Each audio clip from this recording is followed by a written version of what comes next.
Di ko na mapilang kung ilang ulit mo na pinaglaruan ang damdamin ko. Bigla na lang iniwan mo.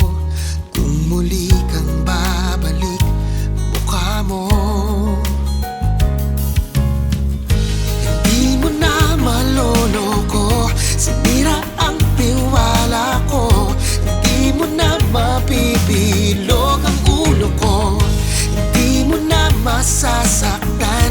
Hindi ka na pagbibigyan. Lokohin mo ang lelang mo. Patay na si utok.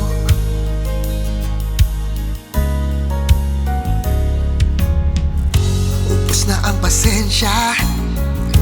Huwag ka nang humirit pa. Ayoko nang makita ang kapal ng iyong mukha. Pagkatapos mong ipagpalit sa iba, ngayon ay bumabalik. Ayoko na. Hindi mo na